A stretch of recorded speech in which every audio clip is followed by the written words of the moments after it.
साल 1957 में तो सिनेमाघरों में एक से एक बढ़कर फिल्में रिलीज हुई थी, लोगों को देखने को मिली थी। लेकिन उनमें से एक फिल्म ने बॉक्स ऑफिस पर खूब धमाल मचाया था। उस फिल्म में 3 नए नवेले एक्टर नजर आए थे जो उस दौर में दिग्गज अभिनेता दिलीप कुमार और शम्मी कपूर पर भी भारी पड़ गए थे। तो चलिए आपको बताते हैं उस फिल्म के बारे में।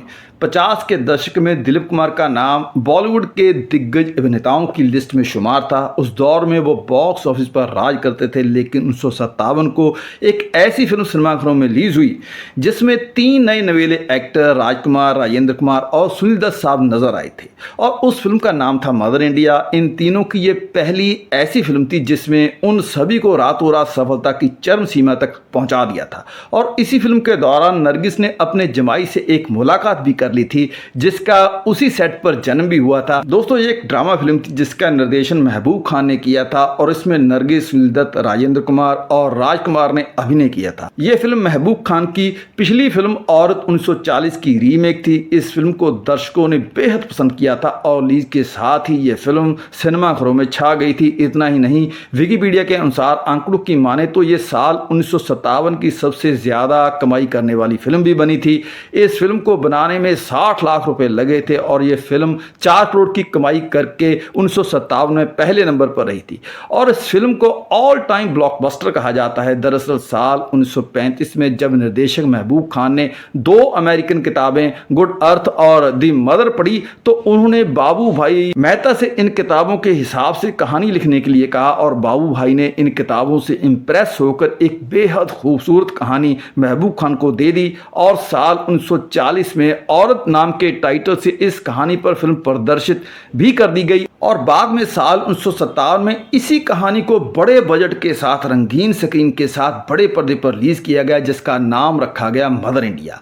इस फिल्म की शूटिंग शुरू होने से पहले साल 1955 में उत्तर प्रदेश में बहुत जबरदस्त बाढ़ आई थी जिसकी वजह से महबूब खान ने अपने सिनेमेटोग्राफर को उत्तर प्रदेश में बाढ़ को कवर करने के लिए भेज दिया था और उसी बाढ़ के दृश्य को बाद में मदर इंडिया फिल्म में दिखाया गया था। जबकि फिल्म की ऑफिशियल शूटिंग साल 1956 में शुरू हुई थी। इस फिल्म की रियलिस्टिक को बरकरार रखने के लिए फिल्म के मुख्य कलाकार नरगिस, सुनील दत्त, राजेंद्र कुमार, राजकुमार मुकरी और नरगिस को स्पेशल खेती करने की ट्रेनिंग भी दी गई थी। उस दौर में नरगिस की उम्र में 26 साल होते हुए भी नरगिस ने जवान और वृद्ध औरत का किरदार बाखूबी निभाया था और सुनील दत्त साहब उनके बेटे के किरदार में थे। जबकि बाद में 11 मार्च 1958 में उन दोनों की असल में शादी हो गई थी। फिल्म मदर इंडिया के बिरजू कैरेक्टर के लिए निर्देशक महबूब खान की पहली पसंद भारतीय मूल के हॉलीवुड स्टार साबु दस्तगीर थे और इस किरदार को निभाने के लिए साबु दस्तगीर ने अमेरिका से आकर कुछ दिन बंबई में भी गुजारे थे। लेकिन फिल्म की शूटिंग दिन प्रतिदिन टलती जा रही थी और उनका भारत में काम करने के लिए परमिट भी खत्म हो रहा था तथा उसे बढ़ाने की काफ़ी समस्याएं आ रही थी। ऐसे में उन्हें फिल्म को छोड़ना ही पड़ा और वो वापस अमेरिका लौट गए और उसके बाद उस दौर में बड़े सुपरस्टार थे दिलीप साहब। उसके बाद महबूब खान ने बिरजू के किरदार के लिए दिलीप साहब तक पहुंच की और आपको बता दूं कि दिलीप साहब बिरजू का किरदार निभाने के लिए राजी भी थे तथा वो उत्सुक भी थे। लेकिन जब महबूब साहब और नरगिस की बिरजू के किरदार लिए दिलीप साहब के नाम पर डिस्कशन हुई तो नरगिस ने कहा कि उन्होंने दिलीप कुमार के साथ साल 1948 की फिल्म मेला और 1950 की फिल्म बाबुल में रोमांटिक भूमिकाएं निभाई हैं और तो दर्शक इस वजह से दोनों को माँ बेटे की भूमिका में स्वीकार नहीं करेंगे और कहने वाले तो ये भी कहते हैं कि बिरजू के किरदार के लिए नरगिस ने ही सुनील दत्त साहब का नाम सुझाया था और महबूब खान के पास भी कोई और ऑप्शन बाकी नहीं बची थी और अंतिम रूप से महबूब खान ने सुनील दत्त साहब को बिरजू के किरदार के लिए फाइनल कर लिया। इस फिल्म को साल 1958 में तीसरे ऑस्कर अवार्ड के लिए भारत ने बेस्ट फॉरेन लैंग्वेज कैटेगरी के लिए पहली बार किसी फिल्म को भेजा था, वो थी मदर इंडिया। हालांकि इस फिल्म ने बाकी सारी भाषाओं की फिल्मों को पछाड़ते हुए 5वीं जगह बना ली थी। लेकिन अंतिम दौर में ऑस्कर जूरी ने Italian film nights of Siberia को विजय घोषित कर दिया। कहते हैं कि यह फिल्म सिर्फ एक वोट से पीछे रहकर ऑस्कर टाइटल जीतने में विफल रही थी। उस दौर में अमेरिकन कम्युनिस्ट विचारधारा का बहुत बड़ा विरोधी था तो निर्देशक महबूब खान ने फिल्म के शुरू में एक लोगो लगाया हुआ था जिसमें महबूब रूप प्रोडक्शन की प्रतिरूपी के रूप में दाती और हथौड़े को दर्शाया गया था, उसे ऑस्कर में भेजने से पहले फिल्म से हटा दिया गया था, क्योंकि महबूब खान एक कम्युनिस्ट थे और इसका अंजाम वो अच्छी तरह से जानते थे। और एक बात और, ऑस्कर में भेजने से पहले इस फिल्म को 57 मिनट काटकर इसकी लंबाई कम कर दी गई थी। वो इसलिए क्योंकि नियम अनुसार केवल 120 मिनट लंबाई की फिल्म ही ऑस्कर में वैलिड थी। इस फिल्म की लोकप्रियता इस चीज़ से भलीभांति प्रतीत होती है कि इस फिल्म को स्पेनिश, फ्रेंच और रशियन समेत कई यूरोपियन भाषाओं में डब करके रिलीज किया गया था।